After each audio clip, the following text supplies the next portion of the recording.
So I recently saw that there was a new Postal game that came out this month. Not only that, but it was just over $20, which was a steal. The reviews were overwhelmingly positive on Steam, so I impulsively bought it.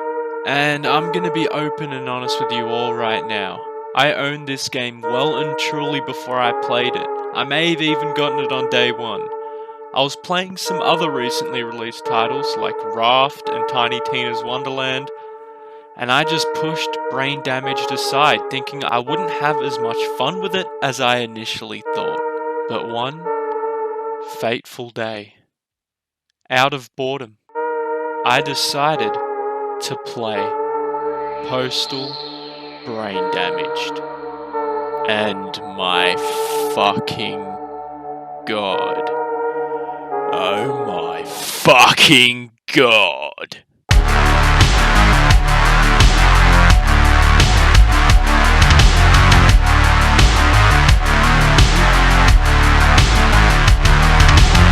What the actual fuck did I just play? Holy fuck! Boomer shooter is the term being passed around for what Postal BD feels like and looks like, and it's getting compared a lot to Doom Eternal. There are definitely similarities.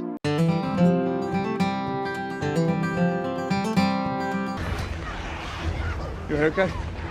Notice you've copied my beard?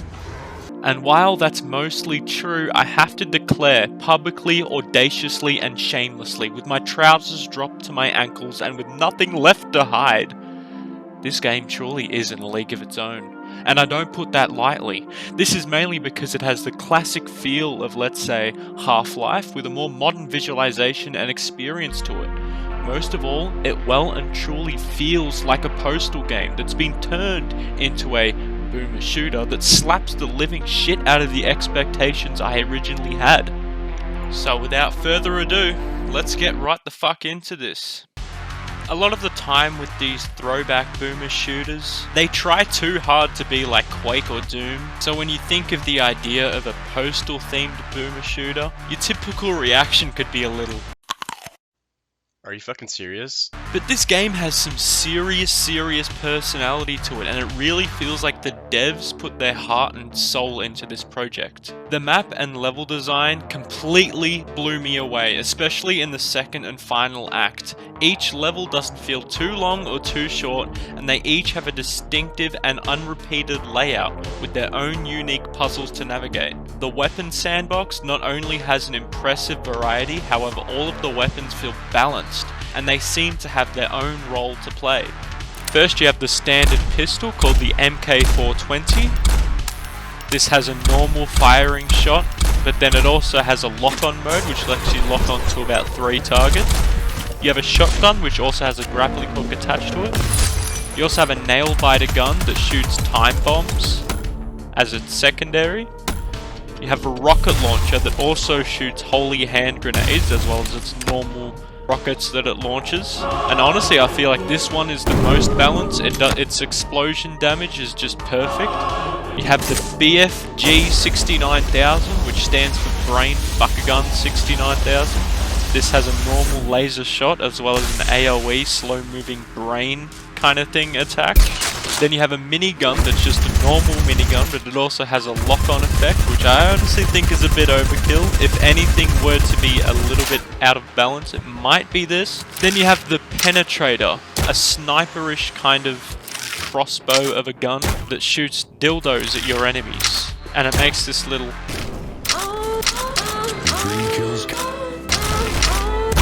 sound whenever you reload. Then you have the Pussy Blower, the classic abuse of cats that is present within every single Postal game, it looks like. You can actually suck the cats back up. A lot of these features, by the way, I didn't even know were in my first playthrough. I just looked at gameplay and I was like, oh, you can do that with the gun as well? And then obviously you have the shovel, the normal shovel that you just get at the start of the game. You can choose to just swipe your enemies with it or just hold it down and just watch them explode.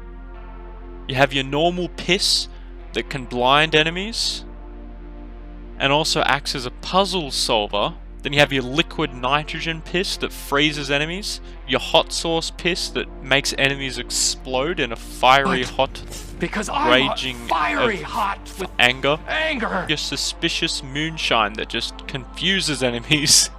Then onto the health items. You can use pizza to heal your health, you can use a syringe, a blood bag, or a portable health pipe, which you can equip and use later on. Then you have your armor items, which is portable armor. And then your power-ups also include the ammo box, that just restores all of the ammo in your guns. The akimbo, which you can use for any gun, which is, by the way, fucking really, really fun.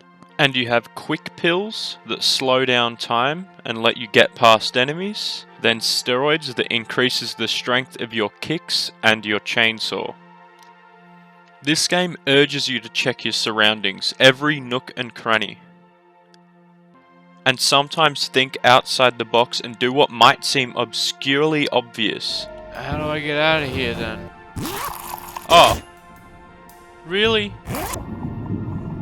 Really?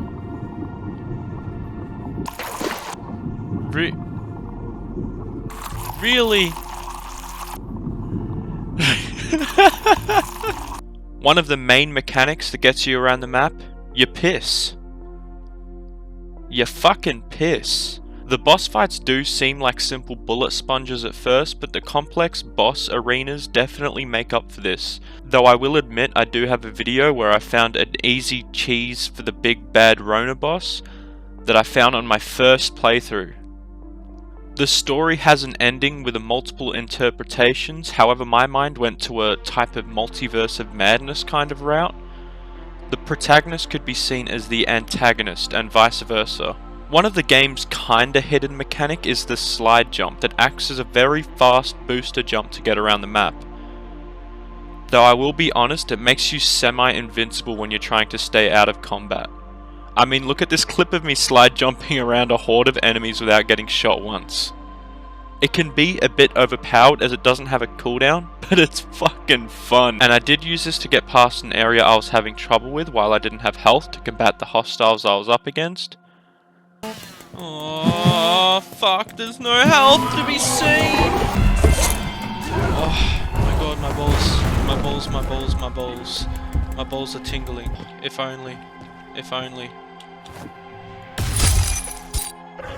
Oh! I actually made it. But yet again, that was pretty fucking fun.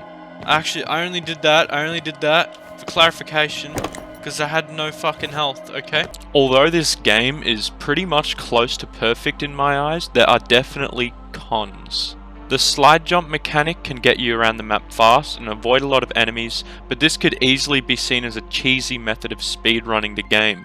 While this could be a good and bad thing, it does lead to a chance of you getting a cursed save point where there's a horde of enemies behind and in front of you, where the game expected you to clear away the previous hostiles before progression. Oh, I meant to fucking close it, you fucking twat!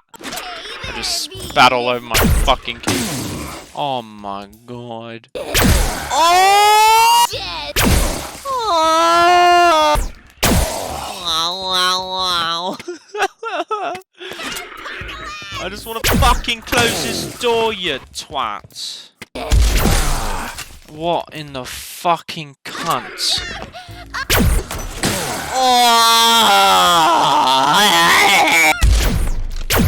Can I fucking please close it for the love of God? The game didn't let me close the door, but that was partly my fault for just slide jumping past the previous area. Another negative is, honestly, for a comedic game and comparing this to Postal 2's outrageously hilarious and edgy humour, this game doesn't fully live up to that kind of standard that it had from Postal 2. Don't get me wrong, the game's fucking funny and I had a lot of laughs along the way, but there was a lot of stale jokes and very outdated jokes. There's a COVID boss literally called Big Bad Rona, which I guess is still kinda relevant. I got a giggle out of it. Then you also find stockpiles of toilet paper around houses, a Karen boss, and a Donald Trump small loan of $1 million reference. And you're left thinking, is this game really keeping up with the times? I mean, all of these jokes were relevant back in 2019. Postal Dude's quips are still funny at first, but then they get really repetitive after a while. And I honestly slightly died inside when he said, "Okay, Boomer, just why?" I really miss the simple situational ones you weren't expecting, like my grandma could beat this game if she saved as much as you did when you quick save too many times. And there is a weapon in this game that is really funny at first but gets infuriatingly annoying as time progresses. The fucking dildo sniper.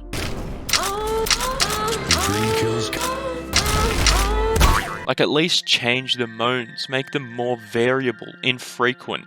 Change the color of the dildos, they're all the same color. The enemies in this game can be, at times, fucking dumb as dog shit. Honestly, there are places you can cheese them from easily, and there are also times where you can shoot them from a distance and they won't do anything. They'll just bend over and take it all in. On the bug side of things, I didn't find too many game-breaking bugs or glitches, apart from a pretty big one. Yo.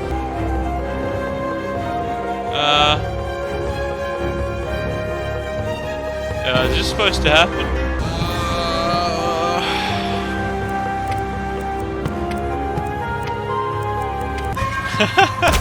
We're back in, boys. I don't think that was supposed to happen. And seeing as this was my first playthrough, I had no clue this was not meant to happen.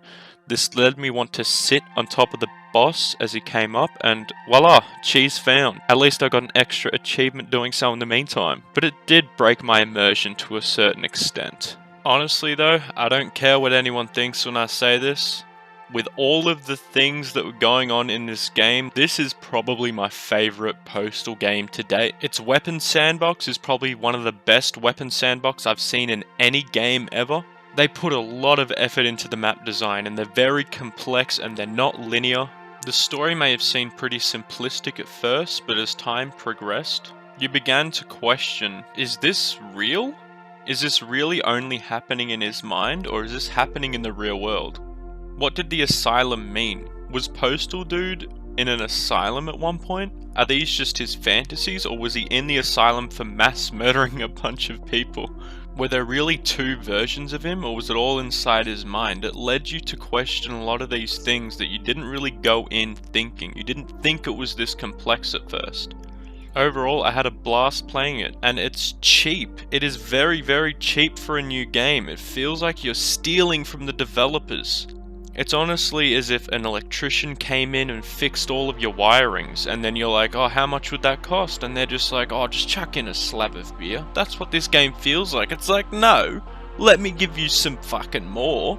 Like, if there was an option to pay more, I would have done it. And it's on sale. It literally just came out and it's on sale during the Steam Summer Sale event. This game is extremely close to being a 10 out of 10 for me for what it is.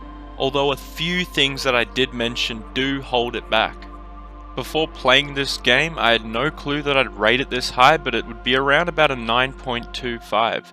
It's slightly above a 9, but it's just slightly below a 9.5 or a 10. It might not look like much with the gameplay, but when you finally get to play it, you'll have a fucking blast. But yeah, that is it for this review. I hope you liked it. I hope I explained things clearly. I don't usually do reviews, and this review took quite a while to make, so any support would be well appreciated. And I hope you have a great day. Stay safe, stay humble, stay sexy, mwah, mwah, mwah, and suck your nipple.